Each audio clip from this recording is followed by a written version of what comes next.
Hello, hello. Figure we have a peek at the Oscar tank, seeing I'm in the midst of giving them a little snack. Just a little bit of food.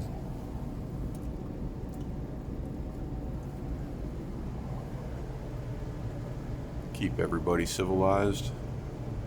They got something in their tummy. We don't want them to start snacking on my silver dollars.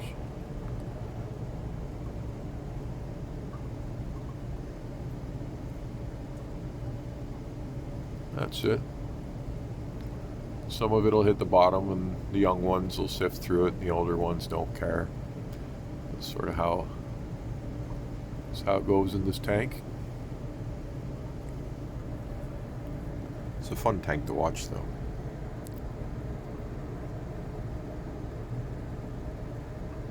Let's back it up here.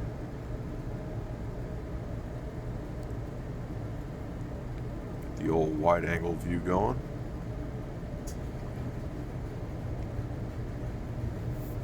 Noisy down here right now, but hopefully all this being noise cancellation out. I got a washing machine running and a furnace running. If it sounds like hell, I'll just dub over all this with music. If it doesn't, I won't.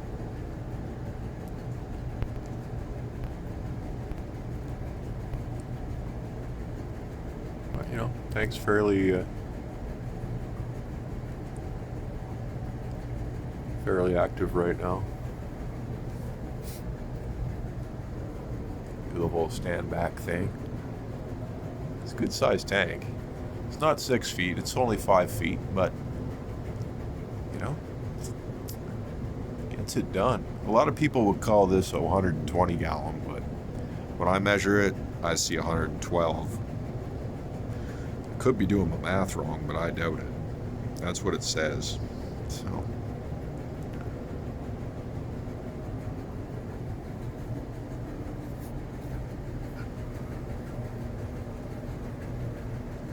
So I don't know what to call it. I call it a 112.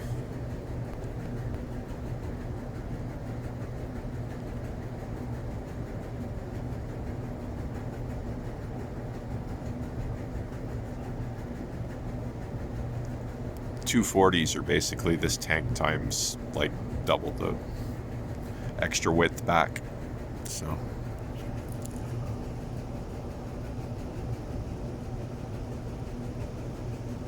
it's probably what they call a 120, but I think it measures 112. So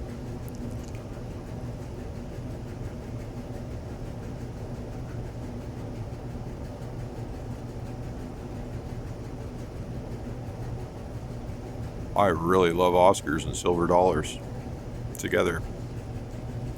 I didn't invent it. It's this mix goes all the way back to before I was alive. But it's a good mix. I assume they just live together in the wild. They're both Amazonian fish.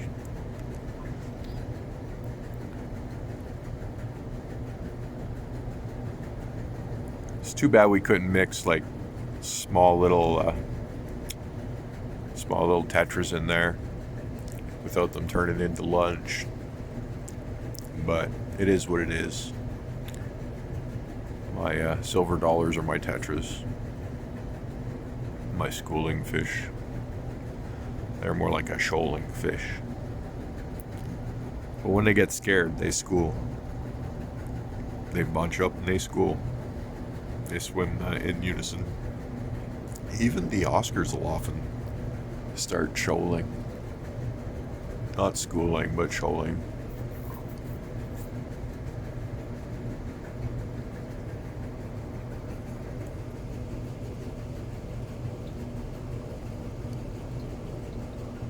Just a tank full of happy fish.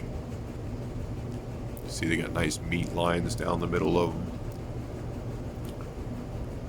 Means they're not just fat; they're muscular. When she got here, she was fat, rotund. Now she's in good shape. This one here is a bit fat, but he's still got his muscle line. But he's on the fat side. He's a real piggy.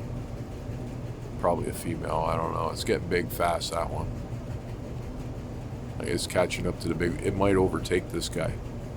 Oops. It might overtake the current big male. We'll see. Probably slow down and stop soon, but I am giving them pretty good water, so we're going to get maximum potential. They don't all turn into monsters like her. She's sort of an exception. They normally turn into what he is behind her there. That's your normal, like, full grown out Oscar.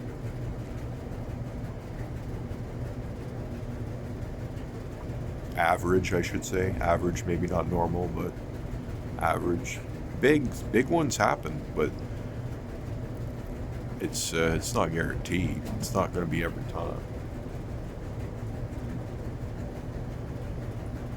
Heard some weird ass noises in my house.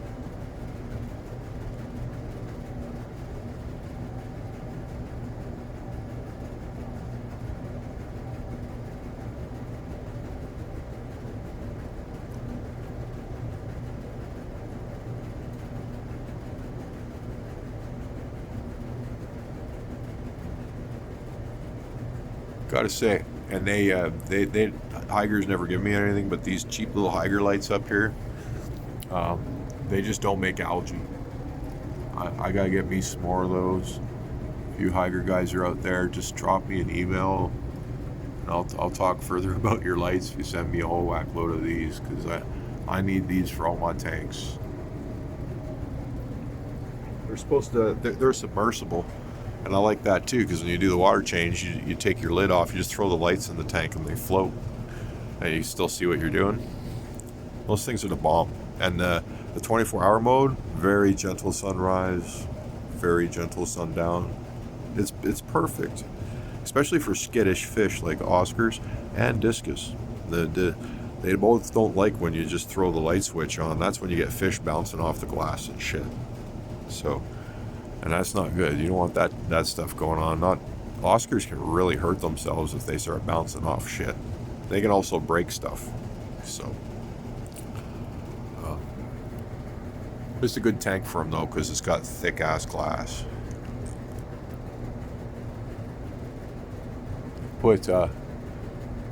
You put Oscars in a cheap tank, they might break it on you. At least if you got a big girl like her going nuts, she might break your tank. This tank can take it though. And the beads are on there thick. It's black silicone, thick ass beads. Freshly done too.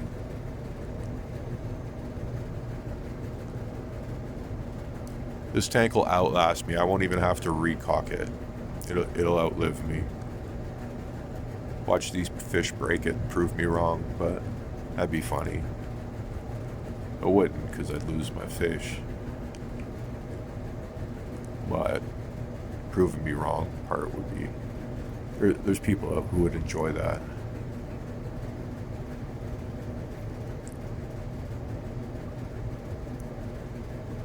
She's the star of the show, though. Although, these guys are beautiful, too. I really like him. He's a good, strong male. And this one's just gorgeous. It was super, like, it's a super pale color morph. He's got the same pattern as the other two, as the big girl and the male I showed you. And then he's just like smoky gray kind of. I've been working on trying to color him up a little bit, and his oranges are coming up, which is nice. He's starting to look more like I think these two are related. I think that's his brother. So, well, that's a pretty fish too. I really like those both. Those two are really well looked after. They just came in from a friend that decided Oscars was not going to be his thing. So, sometimes you got to try them to figure it out. And then you're like, meh. Well, they can be stinky. And he's a busy dude, so.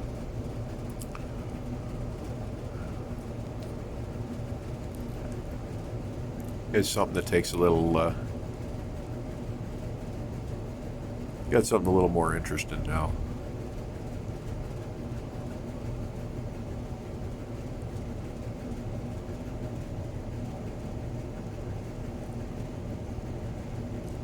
But you know, if you had a tank just like this, like, you know, 112/120 gallon tank, and that's all you had, you probably have a hard time keeping this many Oscars in it. So the only reason I can do it is because of my setup and the whole 450 gallons flowing through it all. They breathe fresh air because of that. Otherwise, they'd be in the septic tank, but they're not. They're not. I got this thing filtered to the max. I made sure they're not being compromised. There's no hole in the head gonna happen here.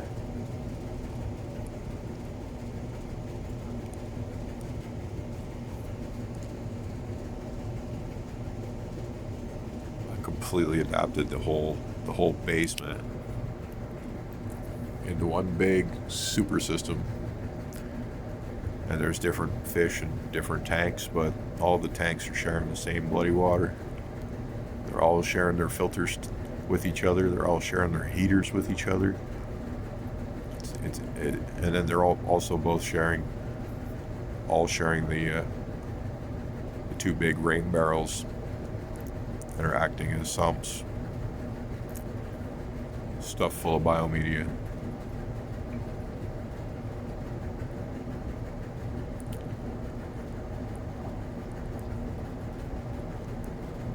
It's a beautiful thing.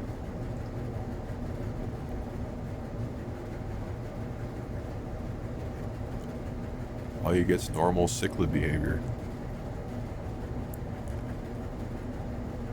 Everybody's always happy.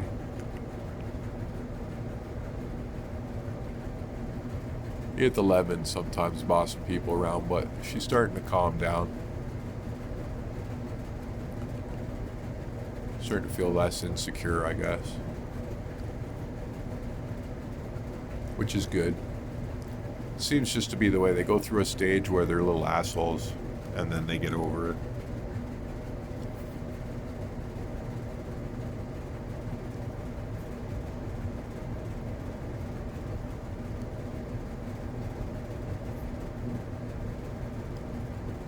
Just look at that.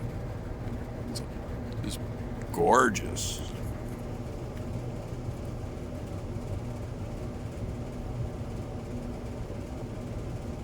And they're not just fish in a tank, you know, like, I like heavy stocking. I know that a lot of people hate it. So you see, like, I don't do everything Mr. Perfect either. I love to overstock, but then I accommodate for my overstocking to make sure the fish won't suffer. So there's that side of it. And, but that's what you get for it, you know, like, just look at that scene. And all of those fish, they're happy. Their lives are full. They've got all kinds of interaction around them. They're not just one or two fish in a tank, kind of like pissed off and bored of the world. There's just so much going on that there's no conflict. It probably feels good. They got lots of friends. They got lots of neighbors. And in the wild, this would be represent, you know, this kind of thickness. It would happen. There would be fish all around each other, just like this. Unless they're mating and driving others off. But I keep my water cold and they won't mate. That's how that works.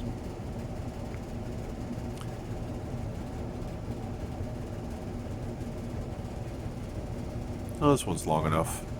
Thought I'd give you all a nice good look at the Oscars, silver dollars, and how everybody's behaving with each other. Very graceful fish. You hear that, eh? The whole time. 15 minutes. The damn furnace never turned off once. It's not even minus like 35, 40 yet. We'll catch you on the next one.